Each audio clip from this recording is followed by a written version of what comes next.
नमस्कार, बहुत स्वागत है आपका जनसत्ता पर। मैं हूं आपके साथ निहारिका श्रीवास्तव। मेरे साथ खास मेहमान आचार्य राजपुरोहित जी जुड़े हैं, उनका बहुत बहुत स्वागत है। सादर नमस्कार। आज शारदीय नवरात्रि का 8वां दिन यानी कि अष्टमी है और आज माँ महागौरी की आराधना हम सभी लोग मिलकर करते हैं। आज किस तरीके से माँ का स्वरूप होता है, किस तरीके से पूजन विधि करनी है और आज कन्या पूजन भी होती है जिसका एक अनोखा महत्व भी है, उसके बारे में भी जानेंगे। सबसे पहले राजपुरोहित जी, यही जानना चाहूंगी कि महागौरी का जो स्वरूप है वो किस तरीके का होता है, उनकी आराधना किस तरीके से करनी है। आज पवित्र दिन भी है।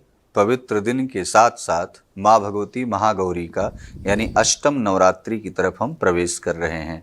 नवरात्रि में 8वें स्वरूप में हम अभी तक माँ भगवती के एक आक्रामक स्वरूप का पूजन किए, दर्शन किए।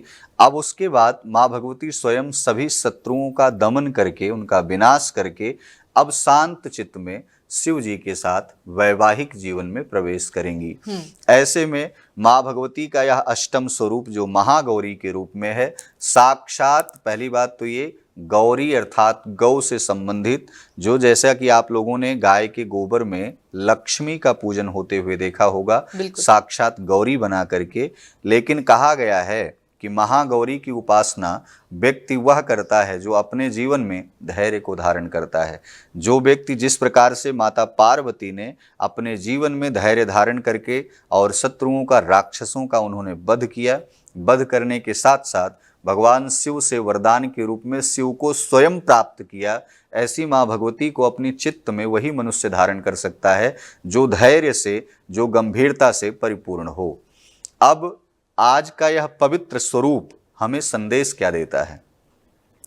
आपने 7 स्वरूपों में भगवती के नाना प्रकार के विविध रूपों का वर्णन भी सुना, उनका पूजन भी किया। उनके पूजन करने से आपके अंदर मनोवृत्तियां परिवर्तित भी हुई। लेकिन एक ऐसा स्वरूप कि आपको सामान्य से लेकर के उग्र स्थिति में ला करके पुनः शांत करने वाला यह स्वरूप माँ भगवती पार्वती जिस समय शिव जी से जब उनका वैवाहिक जीवन अर्थात विवाह में परिवर्तित हुई तो वही महागौरी के रूप में कहलाई। और महागौरी इसलिए कहा गया है कि जो अपने आप में संपूर्ण आसुरी प्रवृत्तियों का विनाश करके शांत चित्त होकर के समाज में एक शांति की स्थापना करे, वही महागौरी है। महागौरी साक्षात शिव की अर्धांगिनी है। जब शिव और शक्ति एक सूत्र में वैवाहिक जीवन में बंध जाते हैं तो वही साक्षात शिव और शक्ति एक स्थान पर विराजमान होते हैं और वही महागौरी संसार के कल्याण के लिए, संसार में स्त्रियों की रक्षा के लिए, गायों की रक्षा के लिए, वेदों की रक्षा के लिए, गंगा की रक्षा के लिए सदैव तत्पर होती हैं। यही महागौरी की उपासना करके माँ भगवती सीता जी ने अपने जीवन में राम को प्राप्त किया था। यही महागौरी की उपासना करके प्रत्येक मनुष्य अपने जीवन में शांति तो स्थापित ही करता है, अपनी मनोभिलाषाओं को, मनोकामनाओं को पूर्ण भी करता है। यह आज का पूजन और 8वें दिन का पूजन यह संदेश देता है कि आप अपने मनोवृत्ति को एक सूत्र में रख करके अपनी मनोभिलाषा को लेकर के आज के दिन महागौरी का यदि पूजन करेंगे तो यकीनन मानिए शिव और शक्ति सदैव आपके सहायक होंगे। जी, आपने बताया कि किस तरीके का ये स्वरूप होता है। जैसा आपने पहले बताया कि काल रात्रि का स्वरूप की हमने पूजा की, उसके बाद हम आज 8वें दिन में प्रवेश कर गए और महागौरी का स्वरूप किस तरीके का है। अब ये जानना चाहेंगे कि पूजन विधि जो है वो किस तरीके की। आज कई लोग कन्या पूजन भी करते हैं, कन्या पूजन का क्या महत्व है हमारे धर्म में, उसके बारे में भी जानना चाहूंगी। आज के दिन महागौरी का हम ध्यान कर लें और ध्यान की परिस्थिति में माता गौरी की उपासना करते वक्त कौन सा ऐसा श्लोक बोलें जिससे माँ गौरी प्रसन्न हो। तो आपको बताते चलें, खड्गम चक्र गदेषु चाप परिघान छूलम भुसुंडीम शिरः शंखम संदधतीम करैस्त्रिनयनाम सर्वांग भूषावृताम नीलास्मद्युतिमास्य पाद्यदशकाम सेवे महाकालिकाम यामस्तौत्स्वपिते हरो कमलजो हंतुम मधुम कैटभम। मधु कैटभ जैसे राक्षसों का विनाश करने वाली, तमाम प्रकार के ऐसे अराजक तत्वों का विनाश करने वाली ऐसी माँ भगवती जो सौम्य वर्ण में, जो अष्टभुजा स्वरूप में साक्षात विराजमान है, ऐसी महागौरी का सर्व मंगल मांगल्ये शिवे सर्वार्थ साधिके शरण्ये त्र्यंबिके गौरी नारायणी नमोस्तुते, ऐसी नारायणी का जो जगत का कल्याण करने वाली हैं, उन्हें हम बारंबार प्रणाम करते हैं। ऐसी मनोस्थिति मनोवृत्ति को बना करके अब आप पूजन की तरफ आगे बढ़ें। पूजन में सामान्य रूप से वही पूजन होगा। आज विशेषकर पूजन में माँ भगवती को जितना अलंकार की सामग्रियां चढ़ाई जाएं, जितना श्रृंगार किया जाए आज के दिन, उतना ही कम होगा। आज का जो सबसे महत्वपूर्ण दिन है, अन्य बातों पर ना जाते हुए पूजन का क्रम बिल्कुल वही रहेगा जो आप प्रतिदिन करते आ रहे हैं। अब हम मुख्यतः श्रृंगार की तरफ बढ़ते हैं। आज के दिन माताएं अपने सुहाग को, अर्थात अपने पति की लंबी आयु के लिए, अपने सुहाग की लंबी आयु के लिए महागौरी का श्रृंगार करती हैं। बच्चियां भी श्रृंगार इसलिए करती हैं, उनके अंदर देवी की प्रतिभा स्वयं में स्थापित हो। श्रृंगार आज के दिन जो चढ़ाया जाता है, ब्राह्मण पुजारी से, महात्माओं से प्रसाद के स्वरूप में इसलिए ले लिया जाता है कि वही श्रृंगार का प्रसाद जब आप अपने जीवन में उस प्रसाद को धारण करेंगी तो यकीनन मानिए कि काम, क्रोध, मद, लोभ आदि विकारों से रहित होते हुए आपका जीवन यापन अपने पति के साथ दाम्पत्य जीवन कहीं न कहीं वो बिना विघ्न के स्थापित होगा। तो ऐसे में आज का श्रृंगार बेहद आवश्यक है। श्रृंगार अति आवश्यक है। सूक्ष्म से सूक्ष्म श्रृंगार कर सकते हैं। एक सुंदर सी चुनरी ही ला करके माँ को चढ़ा सकते हैं, भाव अपना समर्पित कर सकते हैं। अगर श्रृंगार की सामग्री उपलब्ध नहीं है तो कहीं श्रृंगार हो रहा हो, आप वहां जा सकते हैं, उस श्रृंगार को देख सकते हैं। लेकिन प्रयास करें कि आज के दिन अगर आपने माँ भगवती की स्थापना की है, कलश की स्थापना की है, प्रतिमा की स्थापना की है, तो आज के दिन बेहद और बृहद रूप से माँ भगवती के 16 श्रृंगारों को अवश्य ही चढ़ाना चाहिए। 16 श्रृंगारों के साथ साथ रजत आभूषण, स्वर्ण आभूषण अवश्य ही माँ भगवती को समर्पित करना चाहिए। अब इन श्रृंगारों को चढ़ाने के बाद आज के दिन और ऐसा क्या करें?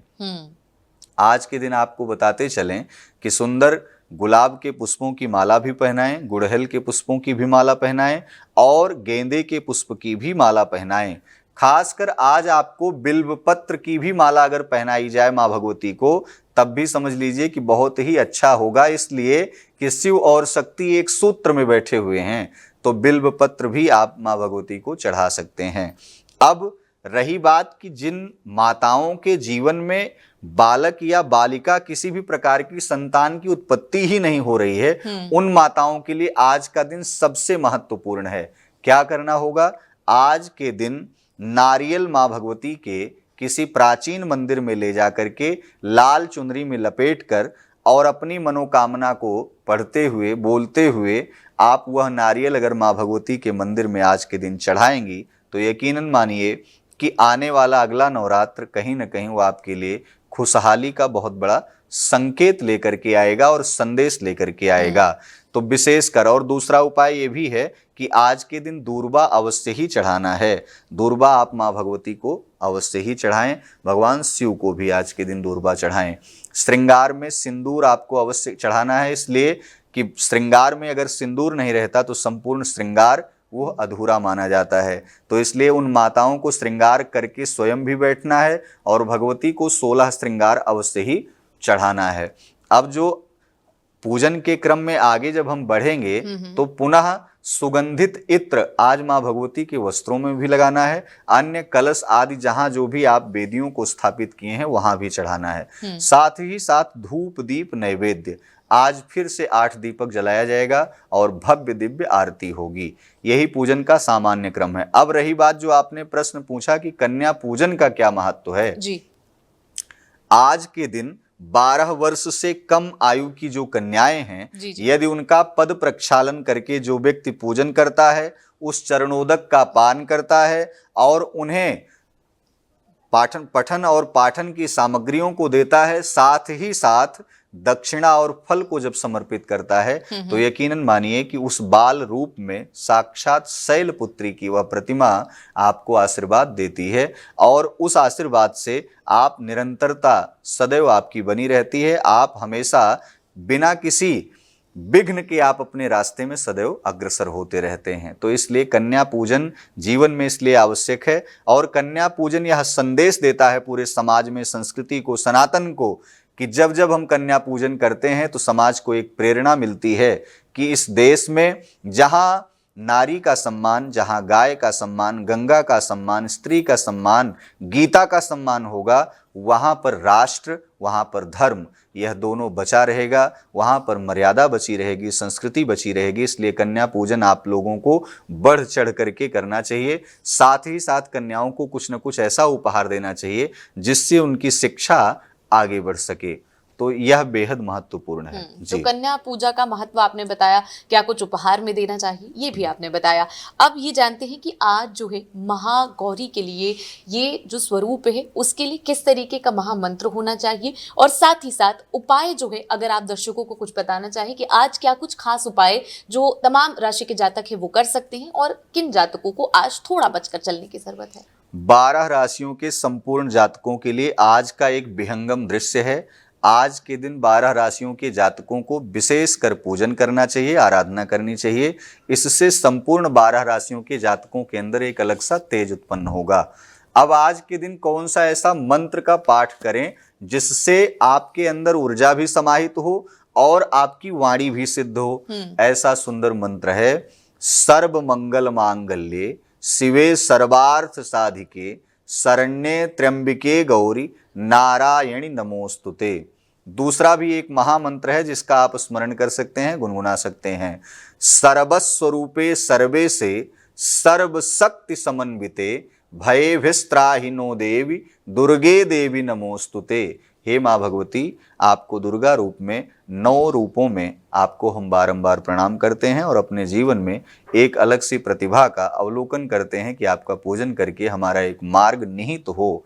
अब रही बात कि आज के दिन सबसे महत्वपूर्ण विषय यह है कि कौन सा खास उपाय करें जिस उपाय को करके हम अपने घर में एक अच्छी सी ऊर्जा को स्थापित कर सकते हैं। तो आपको बता दें, महागौरी के पूजन के बाद अष्टमी तिथि को सायंकालीन बेला में घी का एक सुंदर सा दीपक जलाएं और घी के उस दीपक को उत्तर दिशा की तरफ स्थापित करें।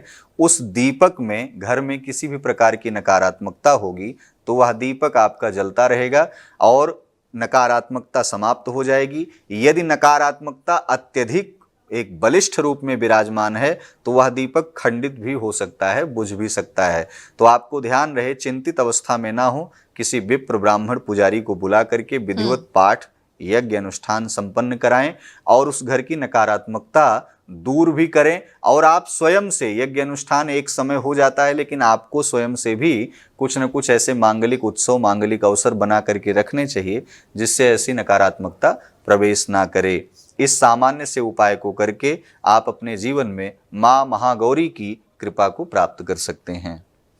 तो आपने सुना कि किस तरीके से माँ महागौरी का ये स्वरूप है, कितना सुंदर स्वरूप, और कितना यहाँ पर जो है आपको क्या ख्याल रखना है। साथ ही साथ कन्या पूजन के दौरान आपको किस तरीके की किन बातों का ध्यान रखना है, कन्या पूजन का क्या कुछ महत्व है। आज अष्टमी के दिन तमाम लोग कन्या का पूजन करते हैं, साथ ही साथ उनको यहाँ पर आपको किस तरीके का उपहार देना है, माँ के सामने किस तरीके का भोग नैवेद्य और इसके साथ क्या पुष्प चढ़ाने, ये सब कुछ आचार्य राजपुरोहित जी ने आपको बताया। हमारे साथ इस एपिसोड में जुड़ने के लिए आपका बहुत शुक्रिया है और आपको भी बहुत बहुत धन्यवाद। नमस्कार।